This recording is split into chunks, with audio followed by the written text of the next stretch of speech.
Welcome back to 10 minutes of, there's food in here, I'm not gonna do that. Welcome back to 10 minutes of BS, where I spend approximately not 10 minutes saying or doing things that are a bunch of BS. This is the first time that you're on this channel and you're like, why is she welcoming me back when I haven't even been on here before? then just hit the subscribe button and then in the next video we won't have that issue. See, solving problems one at a time. Do you guys like my poorly put up backdrop? It did not go as planned. This week's video inspiration came from the many questions that I have about this world. Number 1. Where did that come from? That is a question I have about the world. Okay. Number 2. How were the pyramids built? Number 3.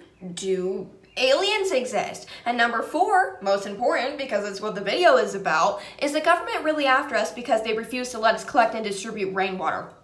I don't know, I'm not an expert in everything, but I am a professional rainwater etologist. So, we will be diving into that. Let's get to the video. Now, personally to me, I have issues sleeping at night because of the rainwater. And if you're not wondering about the rainwater issue, then you should, because it directly impacts you. For the most part, we're taught at a young age that rainwater is not safe for us to drink, which always made sense to me at first, because, it comes from outside, so it's gross and dirty and, it's unsanitary and contaminated and acidic and blah, blah, blah, right? And that public drinking water is safe for us to drink because, hello? It's been regulated and approved by our government for us to consume into our bodies. Plus, it's been quote unquote purified. Now, you might be wondering, why did she put that in air quotes? And that's because there have been studies recently that have proven otherwise, that we were taught the complete opposite. And that is not only suspicious to me, but that is also suspicious to me. If you were already wondering about this rainwater issue, then at this point, you should be. I'm here to bless everyone's day. I'm here to talk about the conspiracy theory. I'm here to debunk all of the myths regarding rainwater versus public drinking water and to spill all the tea involving rainwater harvesting laws and legislation. Let's begin. For starters, can you drink rainwater? Duh. You have to know when it's safe and when it's not safe and what to do to make it safer for human consumption, but as far as drinking it goes, perfectly safe. And actually, according to thoughtco.com, may even be cleaned in the public water supply. Through my extensive research, I was able to uncover one crucial piece of information. That being that rainwater is only as clean as the container it's collected in, which basically translates to saying that obviously if you're collecting rainwater after it's fallen off of plants or buildings, then yes, it very well could be contaminated. But you can always boil it or filter it to make it cleaner. On a real note, rainwater is safe. It's literally naturally cleaned by the water cycle. Water supplies most of the world's population and has been around since the dinosaurs. When we learn about energy in science, we learn that it cannot be created nor destroyed, but only transformed. Well, the same thing goes for water, because the same amount of water that is on this earth today has been the same amount of water that has been the whole plethora, the whole amount of water for billions and billions of years, which can only mean one of two things. A, public drinking water used to be rainwater, okay? It's not some new thing, okay? They are doing something to the water to make it allowable for us to drink. I don't know if that's a word. We're gonna pretend it is. We're moving on, okay? Think about this. When you have your water bottle, okay, and you take a sip, okay, it goes in, at some point it's gotta come out, whatever, you do you. Goes in the toilet, goes down to the drain, then it leads to the lakes, and then it gets evaporated up into the sky by the sun, and then it gets condensed and cleaned up by the water cycle, all this science other bull crap, and then it comes back down, okay, and a word called precipitation, okay? Rain, snow, sleet, hail, whatever, but at some point it's gonna melt and it's gonna be water, okay? It's gonna go into the ground and we're gonna collect it from wells, springs, whatever we do. Then they take it and they do something to it, okay? I don't know why people think that public drinking water is so different than regular water, because at one point it used to be rainwater, but they are doing something. They're doing something to the water. And also, if this is the case, then number 2, we're basically drinking recycled dinosaur piss as we know it. But that's besides the point. So I changed my hair and redid my clothes. I changed my clothes and I redid my hair. Okay, moving on. Some people out there might try and pull a fast one on you and say that rainwater is polluted, but actually levels of pollution, pollen, mold, and other contaminants are pretty low. In fact, lower than the public drinking water. So they're wrong. But then you have the people who are like, but it's acidic. We're basically drinking acid. You can't drink rainwater. It's acidic. Yeah, most rainwater is naturally acidic with an average pH around 5.6. And that's only from the interaction between water and carbon dioxide in the air. If you actually knew anything about science, you would know that a 5.6 is in the middle of the spectrum. Since I'm an extra person, I decided to do some extra research just for you, and I discovered that scientificamerican.com says that is not dangerous, and then they even go on to say that the only acidic rainwater that is truly concerning is the kind that falls near an active volcano. So unless you live near a volcano, Then you're fine. now our public drinking water, no. That's A different story. So let's talk about that. The kind that's been approved for us to drink by the government, might I add. There was a study conducted in 2019, earlier this year, so fairly recent, by federal scientists who are part of the National Institute of Environmental Health Sciences, right? Which is also part of the National Toxicology Program, so I'm basically triple accredited, but whatever. So what they did was a nationwide sampling of the U.S. water utilities where they were looking for their process, what they do with the water, what they add to the water to make it quote unquote safe for us to drink, right? Here's where the conspiracy thickens. because what interests me is that the article says that there were traces of 18 unregulated chemicals found in the drinking water of more than 1/3 of the U.S. water utilities, which basically means that they went around the nation and discovered that over 33% of the utilities in this United States of America are adding chemicals into our water that is being approved for us to drink, and 18 of them to be exact. So what even are they? Let's get into that. Okay, let me see if I can remember this correctly.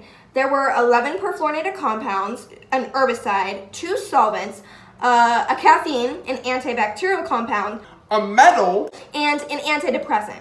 At this point, I think it goes beyond whether or not this conspiracy theory is actually true or not, because I think that I can speak on behalf of me and you when I say that we don't need that shit in our water. So let's start off with the antibacterial compound, okay? Sounds great, right? Because it's antibacterial. Wrong. You have to remind yourself that it was unregulated, sister, which means that it was unneeded or unregulated. In the very least, it was not allowed to be put in the water, but it was put in there anyway, which kind of raises the question of whether or not it was actually fighting the bacteria. I mean, think about it. If a dentist gets paid to clean bad teeth, why would we get a toothpaste that 10 out of 10 dentists recommend? I rest my case.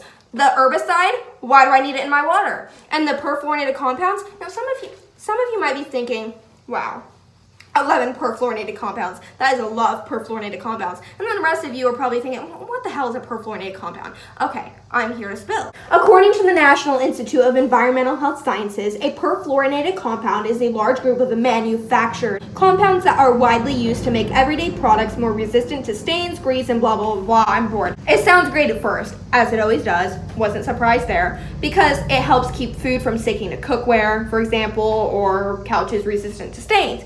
But it's also used in firefighting materials, and it's also used to reduce friction for other purposes, for other subjects.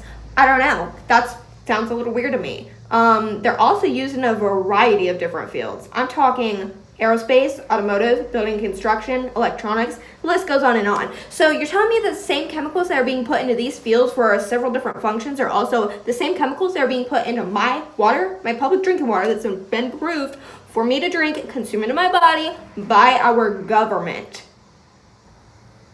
And you say they're not after us. I'm done with you. You know what the saddest part about all of this is not the fact that I faked all this for a YouTube video idea, that I got half of my information off of websites that who knows if I can trust, and it's not the fact that I keep on looking from window to window even though I should be looking at the camera, and not the fact that I keep on getting distracted by that cat in my yard. Can you please get off my property? It's not the fact that I keep on pouring way too much emotion into a monologue that I am making up on the spot. No.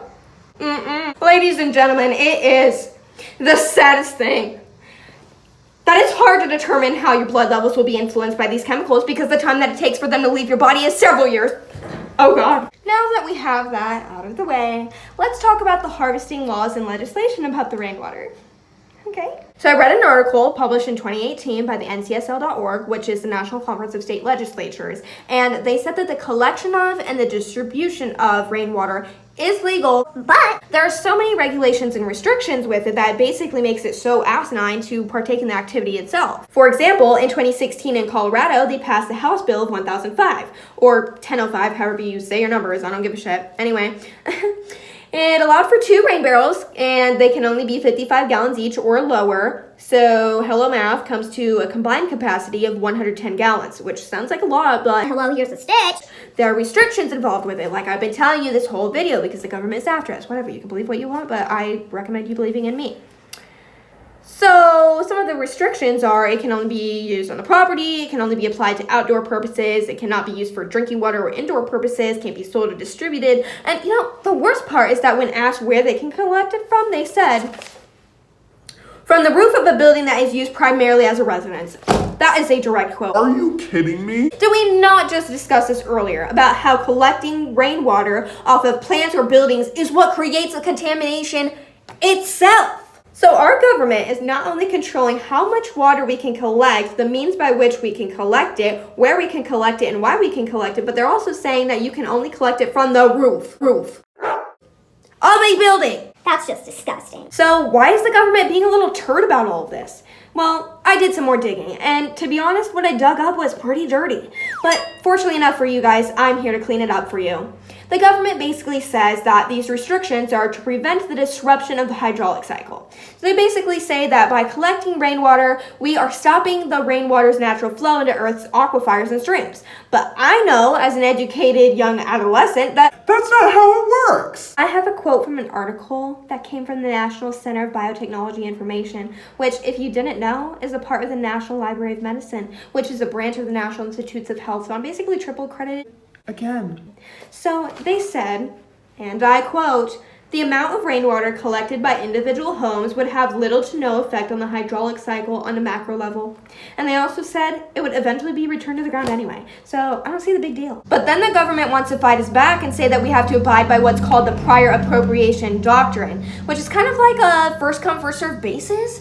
Basically, the story is that there was some guy from back in the day who came across some sort of entity or a body of water, and he was like, Wow, I found this land. This shall be my land. and then it became his land because he said so, because that makes sense. It doesn't. I don't love that. I don't support that. I doubt it was his water. Anyway, for story's sake, we're going to pretend it was his. So because it was his river, stream, whatever you want to call it, because it was his, they didn't want anybody else to benefit or profit off of it. So if he was living upstream and somebody else was living downstream, even though their property includes the water, it should technically include the water that is also on their property, they're not allowed to use it. Because if they get the water from downstream, then all of the water will be gone from downstream, even though it's flowing from upstream. I don't know, it's this huge big deal that was written into the Constitution by a bunch of old white dudes. Per usual. For some reason, it's still used today, even though it's way out of date, and it prevents a different distribution of water, which, unfortunately for us, includes the water that falls from the sky. I don't know, doesn't make much sense to me, because if the water falls into your property, if rain comes down, falls onto your property, you should be able to use it, you should be able to collect it, you should be able to distribute it, you should be able to sell it, you should be able to profit in any way because it's falling onto your property. And also, even if you are profiting off of it, wherever the water is going to, it's gonna end up back through the earth, through the water cycle anyway. So It's a mess. well, there you have it, guys. The government is after us. Disclaimer, I don't actually think that, but I hope you took a thing or two from this video regardless, because a lot of the information came from trustworthy sites. That I got half of my information off of websites that who knows if I can trust. So just as a recap, oh, this is cute. Is this cute? I don't know. Tell me in the comments. You now know the difference between rainwater versus public drinking water, what's safe versus what's not safe, what you can do to make things safer for human consumption. You know about what's going on in that water industry and the U.S. water utilities. You know about the prior Appropriation Doctrine, the Constitution, and old white dudes, the water cycle, the hydraulic cycle, and the fact that the government is putting chemicals into our water without you even knowing it. That's more than 10 points. If you like those points, if you like the video, then click the like button so that way I know that you liked said video, and share it with a friend or something, and I will check you in the next one. I almost bit my tongue.